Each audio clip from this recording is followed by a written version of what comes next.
Hey everyone, it's Tom Lamog from Guitars for Vets. I am an instructor with the Cyber chapter, and I'd like to welcome you to the introduction to acoustic guitar. Second finger on the second fret, first string, and then our third finger, third fret, second string. They should look like this, right there. And then we want to ring them out. So the D string, we only play from the D string, from the fourth string down. If you look at that those scale patterns, there are 4 measures on that first row. You've got 2 measures of G and 2 measures of E minor. The vertical lines separate what's called a measure. So what I'm doing is that first measure, I'm playing a G scale.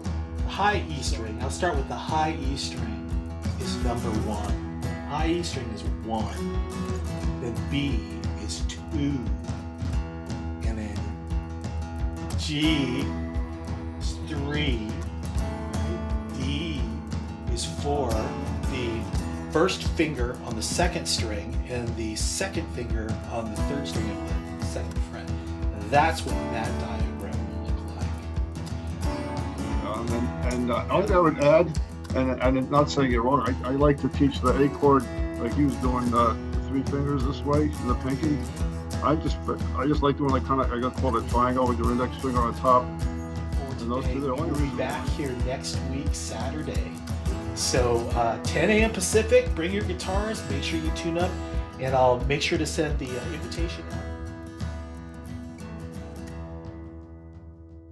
It's Tom Lamog from Guitars for Vets. I'm with the Cyber chapter, and today we are going through Module 4. We're going to review things like scales, arpeggios, well, maybe arpeggios, I don't know. Chromatic scale, major scale. We're going to go through some of the major and minor chords, some of the open chords that are the real popular ones in some of the music that's done today. So you can go ahead and accompany some of your favorite recordings as well. Maybe even start off your own jam session or something. But anyway, let's go ahead and get started. And before we do, I want you to know that right now I've got everyone unmuted. So if you'd like to go ahead and mute yourself. And I just want to say good morning to you all and check in to see how things are going. Darren, it's good to see you. You able to get in some rehearsal time and practice time with some of these things? Yes, sir. I've really enjoyed it. Oh, that is fantastic, fantastic. And let's see, Robert's on the call as well too. Hi, Robert. Thank you for joining us. I think I may have seen you on the CAVARTS, on the Learning Center site, checking in every now and then. Hope things are going well with some of the module material. Gabriel, thanks. I think I've seen you out there as well too, and you were interested in joining us. So thank you. Hopefully you're getting something out of these modules that we've posted and some of the discussions that we have. Daniel, it's always good to see you as well. Thanks for making some time. Hey, how you doing today, Tom? It's going good. It's Saturday. Who can argue with that? Amen. Saturday morning with you guys. I mean, I'm retired. Every day is Saturday. That's awesome. Well, I know several of you are probably in the same situation as Daniel in terms of retirement, and I'm envious of that. But I'm also envious that you've made it this far in the guitar introduction to acoustic guitar modules. I mean, we're up to module 4. And joining me today, we've got Bruce and Baltimore, who are going to step through the process with me. And I do want to make a special shout out to Mr. Joel Grant, who just recently made it through the Guitars for Vets Cyber program, the 10 lessons. And Joel, thanks for joining us. I know that you're also expressing an interest to go ahead and teach others, and I know that you've applied to become an instructor. So really excited. I already got requests for songs to start learning to sing, and my wife's been practicing on the piano, so we're going to do a duet here shortly. Awesome that she's interested now that she's seen you play guitar at all. I mean, I don't know about, but you guys, we'll cover this as we continue through the lesson, but being able to encourage others to join you, to accompany you, to play, 2 instruments, 1 singer, 2 singers. It's really the next step in where I know most guitar players go. It's like, hey, man, I'd love to jam with you. So that's awesome, Joel. All right, listen, I'm going to mute everyone. I'm going to put everyone back on mute. And I just, again, want to say good morning. Thank you for joining us. And if you have questions, make sure to put them in the chat feature, and we'll get to them as quickly as we can. One of us will get to it, I hope. So let's go ahead and get started. I'm going to go ahead and mute you all. If you're looking for the lesson plan itself, what you can do is you can go to the Guitars for Vets Learning Center, right? You go to the Learning Center. And if you go into the event page itself, which is up here, if you guys can see that, the event page will go ahead and list the event. Click on the event. Then you scroll down into the comment section, and this is where you will find the presentation. All right, so there you have it. All right. And what I will go ahead and do now is I'll go ahead and just talk to the slide for right now. I'm gonna show you page 2, and on page 2, what we've got is basically in this section. I'm going to stop that here. In this section, what we're going to talk about first of all is the posture for playing. We're going to talk about some of the things every time you pick up a guitar, what you should be doing, what you should be, you know, stepping through before you actually start playing. We're looking for making sure that you've got the correct posture. And the way that you have, that you know you're doing this right is you're sitting up straight and you've got the guitar pretty much right against your body, not tilted, not like this, because you want to be able to just have it right against your body, and that you're able to strum up and down rather than, you know, like this. At least for now, as beginners, and then as you get more familiar with playing guitar, then maybe you can do, you know, some of that rock and roll stuff, you know. Anyway, so be cognizant of the posture itself. You have to have enough room to move your arms, to be able to tap your toes if you want, you know. So you want to have enough room for that. And then you want to go ahead, you know, I know that in one of the earlier modules, Joel had stepped us through picks and holding and playing. So you definitely want to go ahead and if you use a pick, you want to hold it the correct way, and you know, pinch between the thumb and the first finger. And then you're, you know, it's almost like one of the instructors putting, it's almost like painting. Almost like painting when you strum. So that's how, you know, a little bit about the pick, which you could read more about in the lesson plan. Naming each note, each string, we did that already. You know, we did, you know, string 1 is E, and then B, and then G is string 3, D is 4, A is 5, and then low E is 6. And then we were talking about the numbering system as well too. We were fret 1, you got the first wire, put your finger right behind that fret wire to make it a clean sound. So that's fret 1, finger 1, and then finger 2 on fret 2, covering all 6 strings in fret 2, and so on and so forth. So you know the numbering system. And then we were talking about tuning your guitar. What you want to do is you want to tune up into the pitch itself, and if you go over, you want to back out, go back under the pitch, and then try to bring it again right in pitch without going over. And then we talked. Let's see. We also had the scales, and Bruce had talked a little bit about that the last time, and we're going to do a deeper dive on that major scale, and he's going to step us through the chromatic scale as a warm-up as well. And then Baltimore had talked to us a little bit about, you know, taking a look at chord diagrams and, you know, how to interpret the fingering and the numbering and frets and strings. And he took us through that, and there's going to be more of that today as well too. So here's what we're going to do. I'm going to go ahead, and everyone, hopefully you're all tuned up. You got your guitar with you. You've had an opportunity. Let me just quickly go through mine as well too. And Bruce is going to step us through what's on the warm-up exercise, which is on page 3. How's it going, Bruce? Good. Doing good. Warm? Are you warm out there out in the Northeast? It's starting to warm up. It's 6 degrees now. Hey, listen, so we're going to step through page 3, and that is the chromatic scale. I mean, there's a diagram of it, but if you'd like to just go, would you like me to bring it up, or do you want to just lead us in it? Or? I can lead you on it. So, chromatic scale, and you'll notice, you know how to read the tablature, and you've got those markers on top of the tab that look like a V, an N and a V. That means that's your pick direction. So that first note is open on the sixth string, and you pick down, and then you pick up.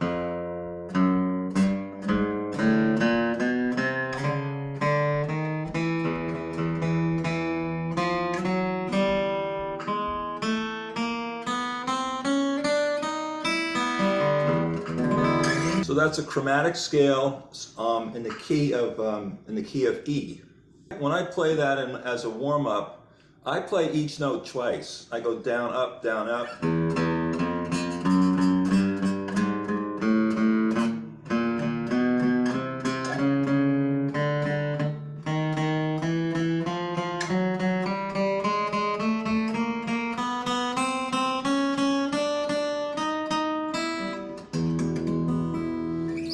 So by hitting that note twice, you get into you get into the habit of using that right hand with that down up motion, down up, down up, down up. Most people when they start out tend to just use down strokes, but you really want to get into the habit of going down up, down up, down up.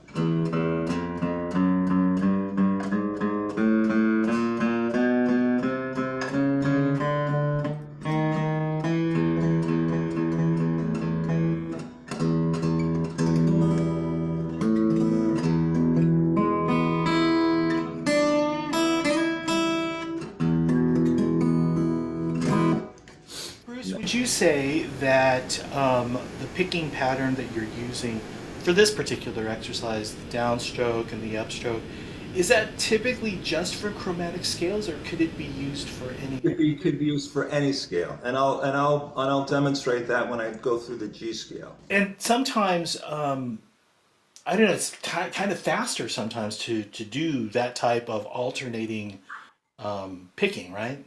I mean, if you want to get to if you want to do this rather than doing downstrokes all the time.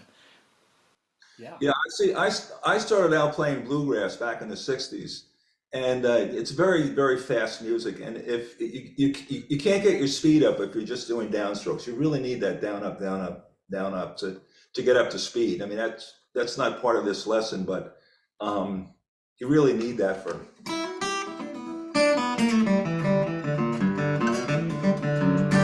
That kind of stuff. I can't play it as well as I used to, but there's one other thing that I just noticed you doing, and that's skipping strings. And how does the picking work through skipping through strings? It's the same Well, technique, right? here's an example. I mean, if the G scale in the open position is, well, you can skip strings like that. String number 3 is a G. So you can play, go through that scale, but then always hit that G string.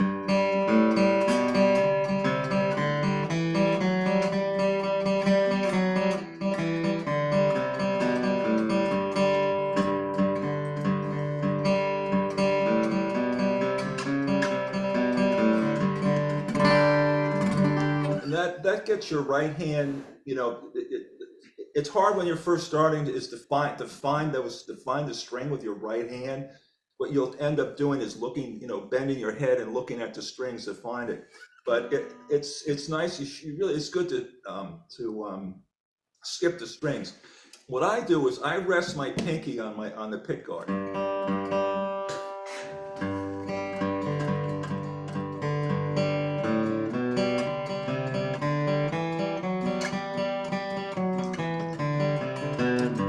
And I've done it so much that you can see I've worn out the pick guard because that's where I rest. This is an old guitar. I bought this guitar in 1967, so it's been played a lot. Well, that's really good. So I think the takeaway from this for our attendees, of course, a chromatic scale, you'll want to play clean, and with your fretting hand, just make sure that you put your finger behind the fret wire. And as Bruce is demonstrating with the picking action, this is something to keep in mind, is that not only is it faster to get through these notes, you've got greater speed if you want to go ahead and increase or decrease speed, but in terms of skipping strings, just as Bruce is demonstrating, it's not always going to be one of these just down strings, you're going to have to, reposition that pick to the next string, and by doing these up and down motions, it puts you in a better position to hit exactly. that string. Yeah. So you talked about G, the G scale itself. So the next item that we have here on page 4, let me go ahead and bring that up. And Bruce is again, he was kind enough to step us through this last week, but it was really pretty much at a high level. So Bruce, there you go. There's page 4. You want to talk? Take your time through this, because I think the importance of the major scale itself, and of course it's just a scale for many of us, but the major scale itself is what we make adjustments to play a minor scale, Yeah. or a diminished chord. Everything is built off this major scale. So Bruce is going to take us through the major scale right now. Go for it, Bruce. Okay, so, and I should point out that the way this thing is tabbed out here, we're playing this scale in what's called a closed position. We're not using any open strings. Last week I played the G major scale in the open position, which would, instead of using that 5th fret, I was using, if you look at that, if you look at that 5th fret there, it's an A on the 6th string. You can also play that A open on the 5th string. So I call that the open position. Anything that you play between, the first, the open fret and the 4th fret, all of those notes are in what's called the open position. When you move out of it to play it in this, the way this is tabbed out here, we're playing it in the closed position because we're not playing any of the open strings. I hope that makes sense. So the way that's tabbed out, it's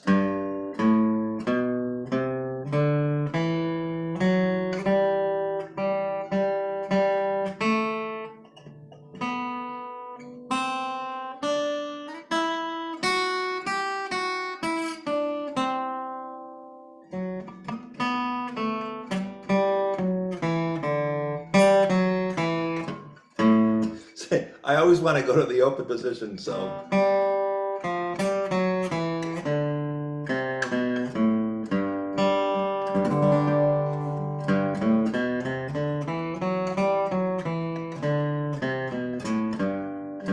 I actually had to practice that because I never play the scale that way. I like to take advantage of those open strings. There's more than one way to play a scale, a chord, and now might be a good time just to demonstrate that. What you want to just go through what you're familiar with in terms of the scale? Yeah. So what I'm familiar with is.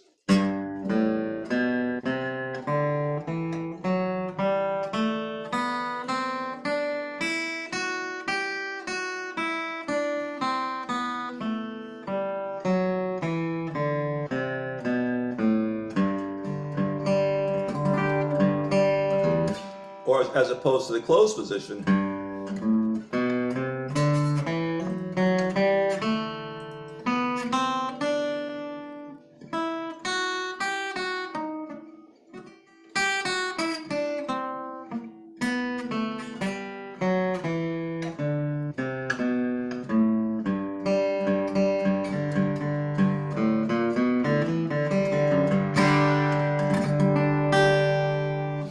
And you can practice that with all the other scales that we had in that module last week. The A scale, the D scale.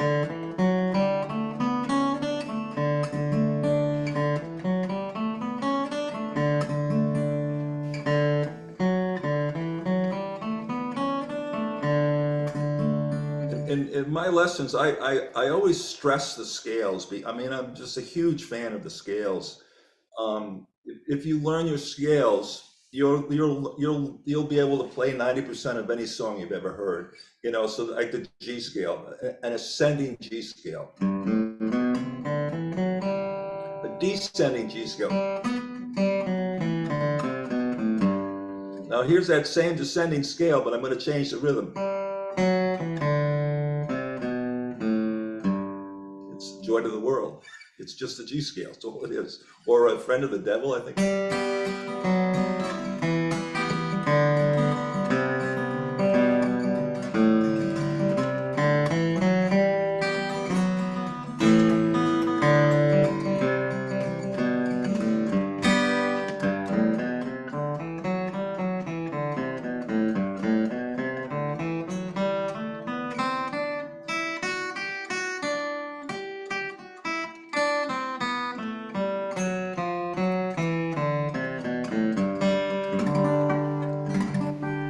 You know, and Tom mentioned that you take those scales. If you change two notes in that scale, you have a minor scale. I don't know if we're not, maybe we shouldn't go into it, but for an example, when I play that G scale,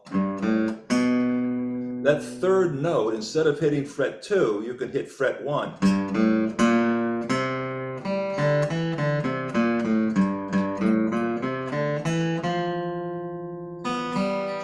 So if I flat the third and the seventh, I have a G minor.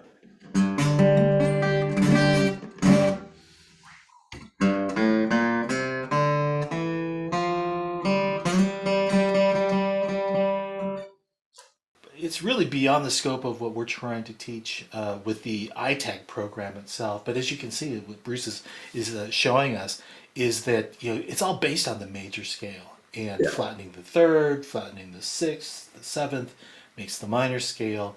And that's just one example. And there are so many different other chords and scales that you can explore. Of course, that's not even touching like the pentatonic scale, for instance. There's the thirds and the fifths and the sevenths. It's all referenced, referencing the major scale and what you do with those different, what they call intervals. When I get to my I don't think maybe lesson number 6 or so, I go into the blues scale, which has one extra note. The pentatonic scale has 5. The blues scale has 6, and then I play blue, and it's probably my most popular lesson because people can hear, and it sounds so much more interesting than just a straight old major scale. Really good. I'm going to unmute another one of our instructors, Dave Jordan. Dave, hey, thanks for joining us. Feel free to unmute. And I know that you have your students and your lesson plans as well too. And I just wanted to make sure that if you'd like to chime in to add anything more to what it is that we're talking about, feel free to go ahead. I sure will, Tom. Thanks, and keep rolling, Bruce. I thought it might be a little intense for somebody who's really new starting out, but it's a real good point to it. Like Bruce said, once you know those major scales, some of these songs just fit right in there that you're familiar with, like your Joy to the World example. So yeah, keep rolling, and I think we're doing great. I'll let you know if I come up with something. Okay, real good. Good to see you, man. Thanks for joining us. And just a real quick pitch for next week's Module 5. Dave is going to help me out with some of the strumming techniques that we've got planned. Some of the things that are in Module 5 include, chords and scales, but more importantly, now that I know what my fretting hand can do, what am I going to do with my strumming hands? So Dave, we'll talk more a little bit later about that. It'll be good. Tune in. Cool deal. Let's go ahead and move on. Page 5. Let me just share my screen real quick and show you what I'm looking at, because our next presenter, who is going to help me through stepping through these popular open chords. Yeah. This is kind of like one of those things that you really do want to make sure that you learn, because most of the songs you'll probably learn will have some of these chords in there. So I'm going to go ahead and bring up Baltimore. Hey, Baltimore, let me get you to unmute. I'm not sure if you're able to, but by all means, how's it going? How are you? Hi there, gang. I'm doing good. Thank you. Thanks for joining us to step us through these major and minor chords. And again, this is all part of the Module 4, and hopefully everyone's had an opportunity to really look at the materials within Module 4. There are, in addition to what Baltimore is going to take us through, there are a lot of free resources that you have access to, whether it be the videos. There are some reference guides that you can use, that you can download. and use to help you during your own practice sessions. And some of them are very, very cool. Yeah, very helpful when I took a look at them. But we're going to go ahead and talk through the different chords right now. So, hey, Baltimore, what you want to go ahead and take it away and step us through and get your guitars ready because we're going to be playing through this. I think Baltimore is going to go ahead and step us through these chords and maybe do some transitions as well. Okay, yes. Last week we covered some open chords: the C chord, A chord, G chord, E chord, and then A minor. All you gotta do is just go down one string with all three fingers. That'll be your A minor. We didn't cover the D minor. I don't remember that we covered the D minor. That one is right here. You should be able to see it there on yes, at the very bottom right there where Tom's got his mouse. It's right here, the D minor. But we did cover the E minor. What we're gonna set a slow tempo, 4 downstrums, slow downstrums, and we're gonna practice each one of the chords. We're gonna start with the C chord, and what we want to make sure is that each one of the strings is gonna ring out clearly.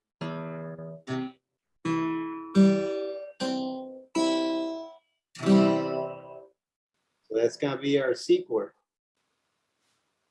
A chord. The A chord is gonna be all three fingers on the second fret. From the bottom up, it's gonna be on the second, third, and fourth string. And we want to make sure that each one of the strings rings out clearly.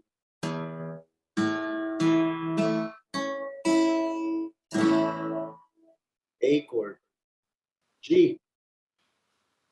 It's gonna be the third fret on the first, second string. Right there. First and second string are gonna be, and then on the fifth and sixth string on the second fret, fifth string, sixth string on the third fret. And we want to make sure that each one of the strings rings out clearly.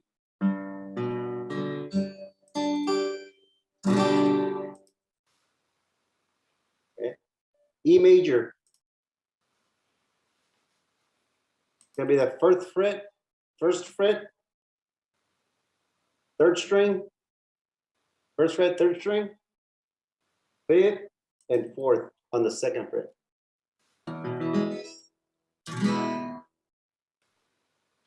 So now we're gonna go to the D chord. It's gonna be on the second fret, first and third, third fret, second string.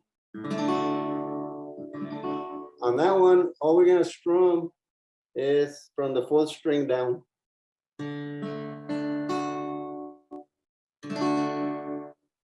So the E chord is gonna be second fret, fifth and fourth string, first fret, third string. And all we strum here, oh no, here we strum all the strings. So from there, I'm gonna go to the A minor because it's simple. All you gotta do is just drop one string with all three fingers. All you gotta do is just go down one string for the A minor.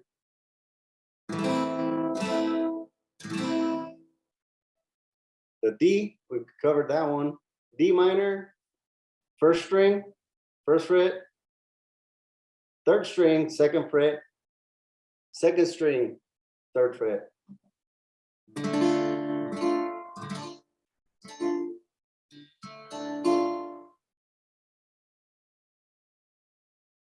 Okay.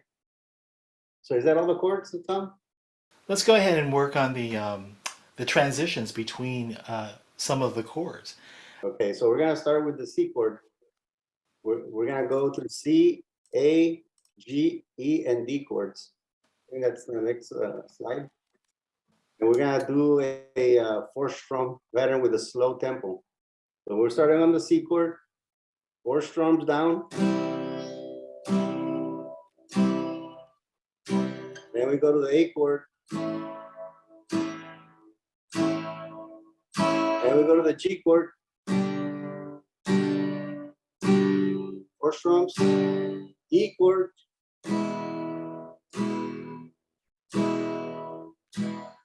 D chord. So slow, go back to C. Back to A. G. E.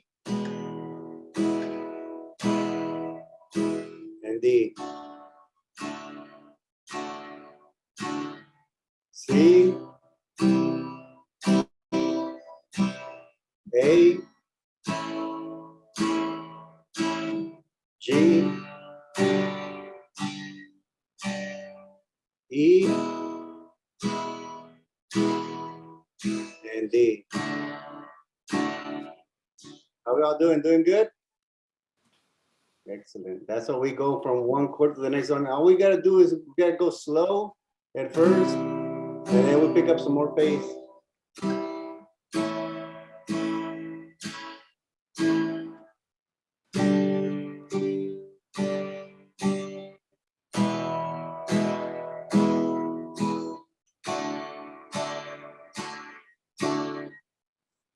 Okay? So, hey, Baltimore, I know that, when you had gone through the program itself, through with an instructor, and, when it came to playing these chords, did you find it to be kind of challenging going between chords at first? It was, it still is, but as time goes on, you seem to, your fretting becomes a little more simpler. It's just challenging, but practice helps. Practice, you just gotta give your hands a break and then go right back to the same position. Make sure that all strings are ringing out clearly, and then go to another chord, and then just make sure that the strings are ringing clearly, because the better that you practice, the better that your outcomes will be. But it was difficult at first. What were some of your more favorite chords to play? And then the flip side of that is, what were the hardest ones to learn to play? The hardest chord for me, open chords, was the C chord. That was one of the most difficult ones for me to learn. Covering a lot of real estate, it's going between 3 frets in different positions, different strings. So that was a little difficult and challenging for me. And then later on, it came to be the F chord. But the C chord is a little challenging. My favorite chord is the D chord. I think that one rings out real nice. All right. Well, really good. So, I like to see it, a show of hands. How's your progress coming along with these open chords? Are most of you comfortable with where you're at with this? Or are you feeling like, oh my gosh, I can't seem to get these chords fretted properly? And if you are, kind of, it looks like everyone is so far comfortable with making these open chords. And just as Baltimore had mentioned, start slow. Go, because you're using, sometimes you're using 2 fingers and sometimes you're using 3, and then at some point you're going to be using all 4 when you start creating bar chords, like the E chord. We were talking about, the E shape is one of the first chords that you guys have all learned. Well, you're going to notice that you could take that E shape, play it with other fingers, and then move it up the fretboard to create your F bar chord in F sharp. It's a movable chord shape is what this is called.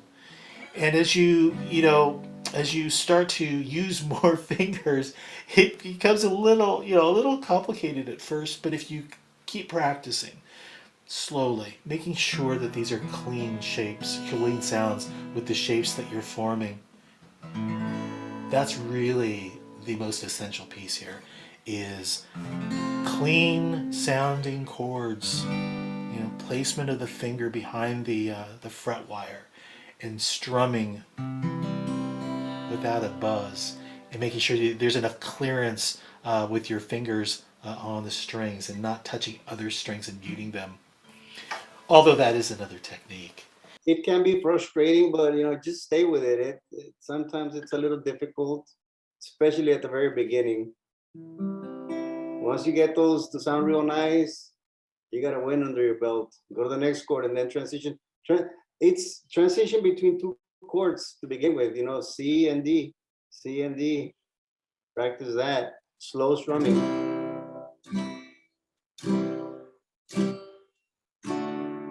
I was told once, I don't know how true it is, but I was told once that you can strum 1, 2, 3, and on the fourth you can be switching. I don't know how, or you can let open string and then switch. That can also help, and it makes for beautiful music. Tom? I was gonna ask, is all open strings a chord? Well, it's some chord, I'm sure. Although there isn't usually anyone who's played them open, like in standard tuning, but you can retune these strings to create a chord that sounds much more pleasing to the ear, like the open G tuning and the open D tuning, and actually when you strum all 6 strings, they do form a chord. But in all the years I've been playing, I don't think anyone has told, and I've never really looked it up. I guess I should Google it. Hey, listen, Bruce has a comment that he wanted to add in about this topic. Yes, one of a very common chord progression is the 1 chord, the 4 chord, and the 5 chord, which would be a G, a C, and a D. Now, if you look at my left hand, there's a lot of moving around there. What I normally do is I'll play that G the way it's laid out here, and then I'll just move my 2 fingers. So there's a G, there's a C, and there's a D. And when I play that D, I'm keeping my finger number 4 and 5 on those fret number 3 of strings 1 and 2. But when I play that D chord, I'm just moving my first finger, and I'm not playing the first string.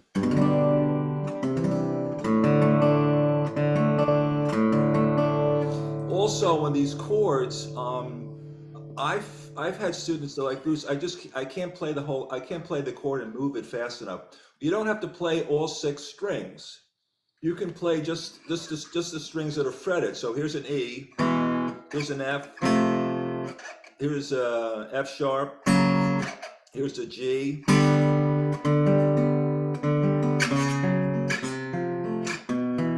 Here's an A, here's a B, here's a C. So you don't have to play all 6 strings. I hardly ever, when I'm playing, and I play out a lot, I never finger the whole chord, or I never play all 6 notes of the chord.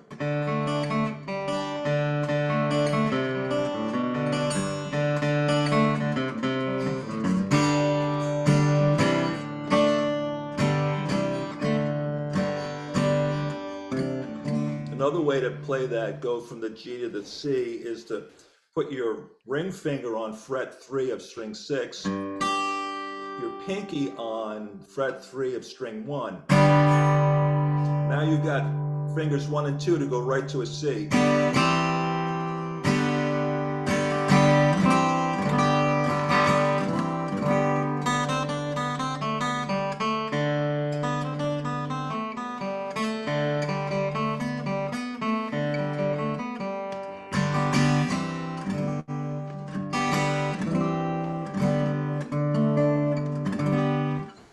Hope that helps. Well, you do bring up some really important points in that you don't have to play all 6 strings. In fact, there are chords, as you know, that only require the root note, the 3rd, and the 5th Yes. intervals, right?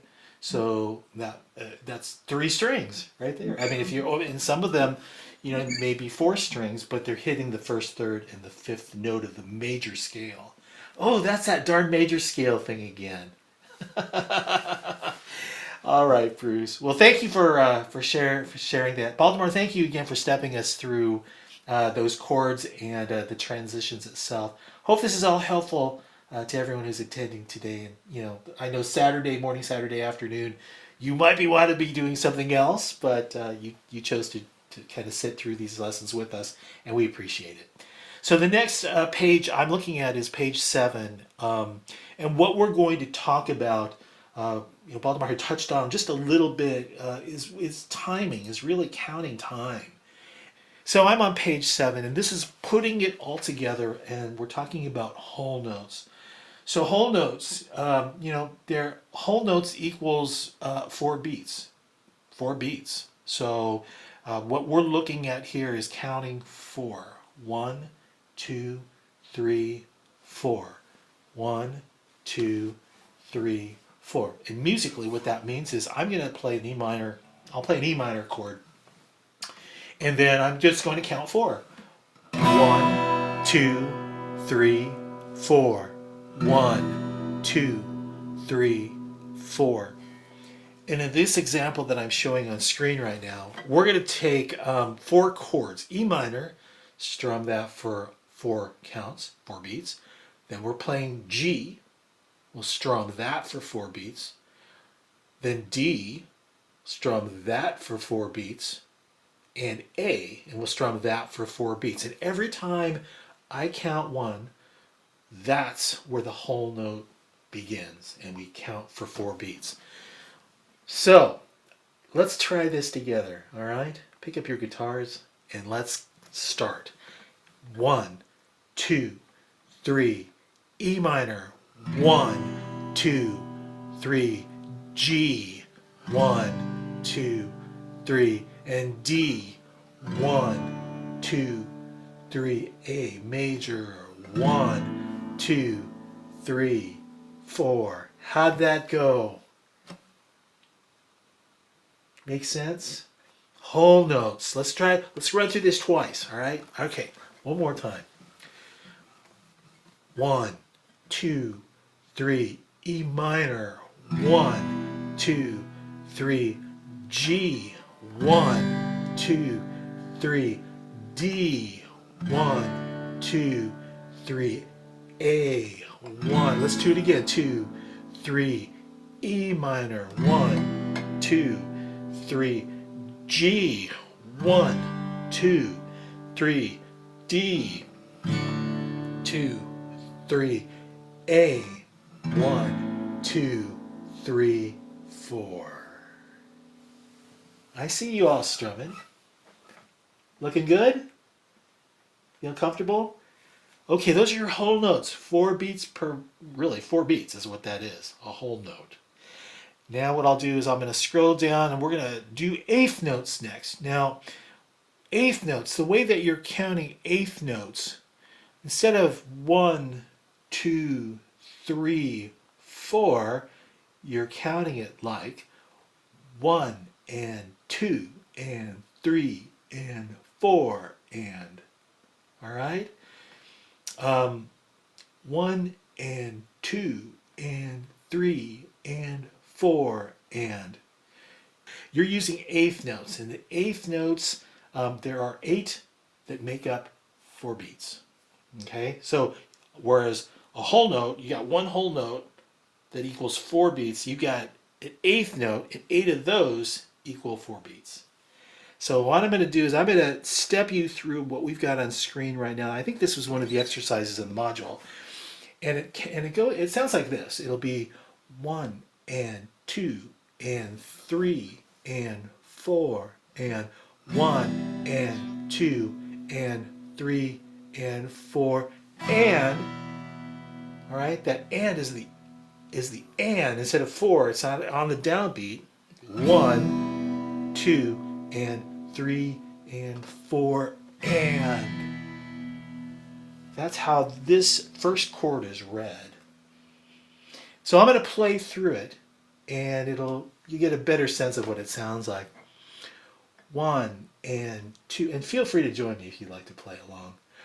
1 and 2 and 3 and 4 and 1 and 2 and 3 and 4 and 1 and 2 and 3 and 4 and 1 and 2 and 3 and 4 and 1 and 2 and 3 and 4. Let's do it again. E minor and 2 and 3 and 4 and 1 and 2 and 3 and 4 and D, 1 and 2 and 3 and 4 and 1 and 2 and 3 and 4 and a little trickier, but you know what? With repetition and taking it slowly, you can take it as slow as you want. 1 and 2 and 3 and 4 and 1, right? You can take it slow and then get familiar with that pattern that we're playing through right now. And this is a good way to introduce you to mixing quarter notes or eighth notes. One of many things that again Module 4 goes through. This one is with quarter notes and eighth notes. And the way that we count this, again, it's going to be 1 and 2 and 3 and 4 and, because there are eighth notes involved. But this one is, we're going to use the same 4 chords, and let me demonstrate. It's going to be with an E minor, 1, 2, 3, and 4 and. So what we're using here, a quarter note is a beat, right? And 4 quarter notes, each with a beat is 4 beats. So we're using 1 is a downbeat, 2 is a downbeat, 3 and is a down up, and then a 4 and. And we're going to use, it looks like this same pattern through this entire exercise. So let me play it. I'm going to play it through 3 times. You join me, and let's do this together. 1 and 2 and 3 and 4 and 1 and 2 and 3 and 4 and 1 and 2 and 3 and 4 and 1, 2 and 3 and 4 and 1, 2 and 3 and 4 and 1, 2, 3 and 4 and 1, 2, 3 and 4 and 1, 2, 3 and 4 and 1, 2, 3. One more time. 1, 2, 3 and 4 and 1, 2, 3 and 4 and 1, 2, 3 and 4 and 1, 2, 3 and 4 and. Yeah, you guys are getting better. You're mixing quarter notes and eighth notes. And this, it's really this type of pattern that once you learn it, you can change things up. You can apply, a downbeat, an eighth note, anywhere between 1 and 4. This is just showing you that you can play eighth notes on the 3rd and 4th beats. And that's what this sounds like. But I guess one other way to look at this is maybe there's a song that you want to learn. And it's a song that has an interesting strum pattern. If it plays it in eighth notes, just, set the diagram similar to what you see here, and then just maybe pencil it, or with your really by hand, just try to practice against that pattern that you're listening to. But you probably gonna follow something like this. All right. So now that you've got the chords and some of the strumming pattern, I invite you to take a look or even take on this challenge of learning a song from the 80s by John Anderson, a country artist. This song called Seminole Wind is four chords: E minor, G, D, and A. Popular song. And it's a nice way to kind of actually put these four chords that you've been introduced to the test. So take a copy of this with you, the handout, which you can find again on the Learning Center, and then just go to this particular link, and then I think it's about a 10-minute video is what it is. If you're interested in practicing against something, definitely use that. Okay, and hey, that brings us to the end, I think, and I don't see any questions. Hey, just a quick thing I want to add, and that touches on what Baltimore was saying, how it took him a long time to like just keep practicing. You guys, of course, feel really awkward at first. Everybody feels awkward, especially you guys that are really starting out.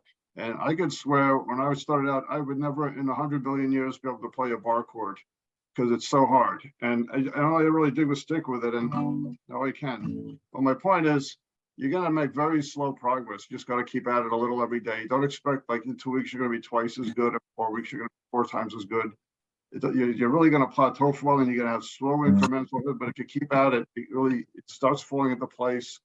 At the strength of times is all I can say. And everybody's going through this knows that. So I'm saying stay positive. Just keep practicing a little every day, or more if you can, and it comes together. So stay positive. That's my note for the day.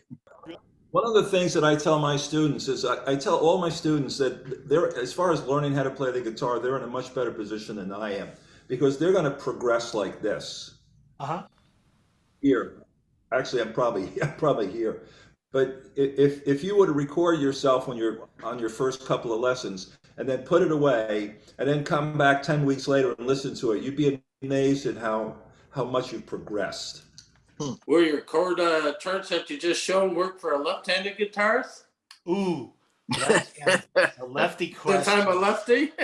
Well, what are your thoughts on that, Joel? Since you are when I first picked up a guitar way back when, there wasn't no YouTube or anything. So what I had to do is like what Bruce said, learn the major scale and learn the notes in that scale. Because when I first picked up and I tried to figure like the chord diagrams for writing, it sounded terrible. So what I learned was the major scale for the major chords, and then I learned the notes on that chord, and then I learned how to put my fingers on that, being a lefty.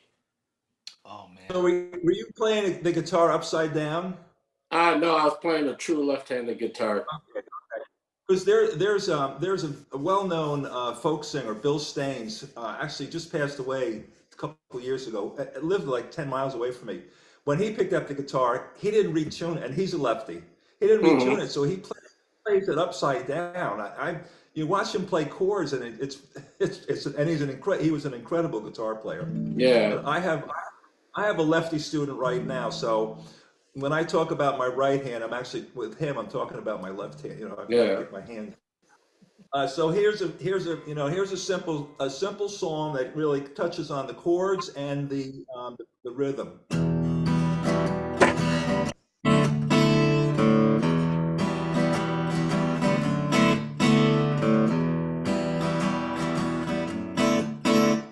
Real simple song, real pretty song, just 2 chords. Is it not the same hand and fretting for left-handers? I would think so. It is. It's just, and Joel is really the. To me, I look to him as the expert on this one. But it's just a visual representation, how you're looking at things. Would that be a true statement? That would be a true statement. And also, my brother is a right-handed guitarist, so we would look at each other, and we'd be a mirror image. So I would just look straight at him and do what he was doing. And you could take your chord chart and face it towards a mirror, and then you'd have it correct for a left-handed. I'll be talking to you a lot more, Joel, about playing left-handed. Listen, we are at the end of our hour. We're actually into overtime. Let me just say thank you again for spending your Saturday morning, Saturday afternoon, a little bit of it with us to learn a little bit more about acoustic guitar. Next week, we're going to Module 5. It's our final live event presentation for this series, and Dave Jordan will be joining me to step you through some strumming patterns and kind of wrapping up the series itself. So thank you all again for spending your morning, afternoon with us, and we'll see you. Hopefully, we'll see you next week. You'll see the invitation out on the Learning Center of Guitars for Vets on CAVARTS, and click on it. We'll see you then. Bring your guitar.